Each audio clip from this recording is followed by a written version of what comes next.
The life and sad ending of Grace Kelly. Grace Patricia Kelly, born November 12, 1929, at Hahnemann University Hospital in Philadelphia, Pennsylvania, to an affluent and influential family. Her father, Irish-American John B. Kelly Sr., had won 3 Olympic gold medals for sculling and owned a successful brickwork contracting company that was well known on the East Coast. As Democratic nominee in the 1935 election for mayor of Philadelphia.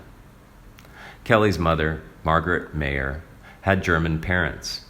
Margaret had taught physical education at the University of Pennsylvania and had been the first woman to coach women's athletics at Penn. She also modeled for a time in her youth. Kelly had 2 older siblings, Margaret and John Jr., and a younger sister, Elizabeth. The children were raised in the Catholic faith. Kelly grew up in a small, close-knit Catholic community. She was baptized and received her elementary education in the parish of St. Bridget's in East Falls. While attending Ravenhill Academy, a reputable Catholic girls' school, Kelly modeled fashions at local charity events with her mother and sisters. In 1942, at the age of 12, she played the lead in Don't Feed the Animals, a play produced by the East Falls Old Academy Players. In May 1947, she graduated from Stevens School, a socially prominent private institution in nearby Chestnut Hill, where she participated in drama and dance programs. Owing to her low mathematics scores, Kelly was rejected by Bennington College in July 1947. Despite her parents' initial disapproval, Kelly decided to pursue her dreams of becoming an actress. John was particularly displeased with her decision, as he viewed acting as a slim cut above streetwalker at the time. To start her career, she auditioned for the American Academy of Dramatic Arts in New York, using a scene from her Uncle George Kelly's The Torchbearers in 1923.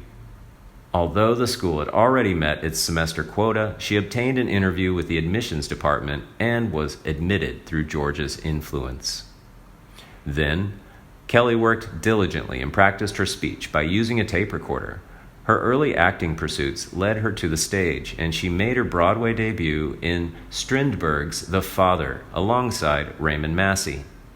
At 19, her graduation performance was as Tracy Lord in The Philadelphia Story. George would continue to advise and mentor Kelly throughout her acting career. Television producer Delbert Mann cast Kelly as Bethel Merriday in an adaptation of the Sinclair Lewis novel of the same name. This was her first of nearly 60 live television programs. Her acting career is progressing very well when, impressed by her work in The Father, Henry Hathaway, director of the 20th Century Fox film 14 Hours, from 1951, offered her a small role in the film. Following the release of this film, the Grace Kelly Fan Club was established, gaining popularity across the country with local chapters springing up and attracting many members. Then, Kelly was performing in Colorado's Elitch Gardens when producer Stanley Kramer offered her a role co-starring opposite Cooper in Fred Zinnemann's High Noon in 1952. Kelly has her first major film role. High Noon garnered 4 Academy Awards, but Kelly's acting did not excite the critics or live up to her own expectations. After filming High Noon, Kelly returned to New York City and took private acting lessons, keen to be taken seriously as an actress. She performed in a few dramas in the theater and in TV serials. She appeared in several television plays and screen tested for the film Taxi in the spring of 1952. Director John Ford noticed Kelly in the screen test, and his studio flew her out to Los Angeles to audition in September 1952. Ford said that Kelly showed breeding, quality, and class. She was given the role, along with a 7-year contract at a relatively low salary of $850 per week. In November 1952, Kelly and the cast arrived in Nairobi to begin the production of the film Mogambo, replacing Jean Tierney, who dropped out at the last minute due to personal issues. The film was released in 1953 and had a successful run at the box office. Kelly was nominated for a Golden Globe Award for Best Supporting Actress and received her first Academy Award nomination for Best Supporting Actress for her performance. After the success of Mogambo, Kelly starred in the television play The Way of an Eagle with Jean-Pierre Aumont, before being cast in the film adaptation of Frederick Knott's Broadway hit Dial M for Murder, opposite Ray Milland and Robert Cummings. As a result of her performance in The Country Girl in 1954, Kelly was nominated for and ultimately won the Academy Award for Best Actress. After receiving the Oscar nomination, Kelly won the New York Film Critics Circle Award for the Best Actress for her performances in her three big movie roles of 1954, Rear Window, Dial M for Murder, and The Country Girl. At the Golden Globe Awards in 1955, Kelly won the Golden Globe Award for Best Actress in a Motion Picture Drama. In 1956, Kelly resided in a home rented from Bill Lear in the Pacific Palisades, California, for the duration of her filming.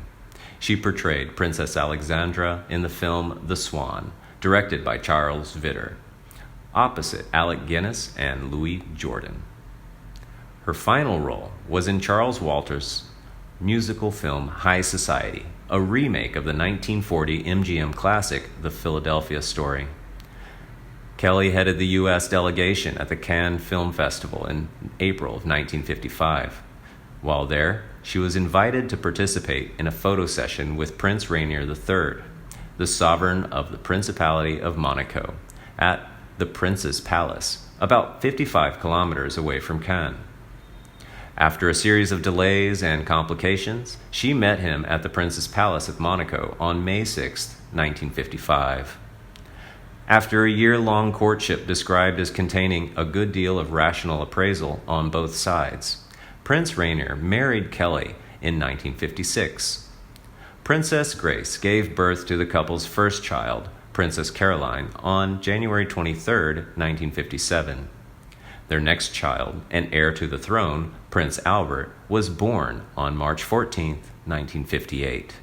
Their youngest, Princess Stephanie, was born on February 1, 1965. During her marriage, Grace was unable to continue her acting career. Instead, she performed her daily duties as a princess and became involved in philanthropic work. As princess consort, she became the patron of the Red Cross of Monaco and Rainbow Coalition Children, an orphanage run by Josephine Baker. Hitchcock offered Princess Grace the lead in his film Marnie in 1962. She was eager, but public outcry in Monaco against her involvement in a film and ultimately rejected the project. She joined the board of the 20th Century Fox Film Corporation in 1976, becoming one of its first female members. In 1980, Princess Grace published My Book of Flowers with Gwen Robbins, detailing her sense of floral aesthetics, symbolism, and flower pressing. On September 13, 1982, Grace was driving back to Monaco from her country home in Roc-Aguil when she had a stroke. As a result, she lost control of her 1971 Rover P6 3500 and drove off the steep, winding road down the 120-foot or 37-meter mountainside. Her daughter, Stephanie, who was in the passenger seat, tried but failed to regain control of the car. The princess was taken to the Monaco hospital with injuries to the brain and thorax and a fractured femur. Sadly, she died the following night at 10:55 p.m. after Rainier decided to turn off her life support. She died at the age of 52. Princess Grace's funeral was held at the Cathedral of Our Lady Immaculate in Monacoville in September 18, 1982. After a requiem mass, she was buried in the Grimaldi family vault.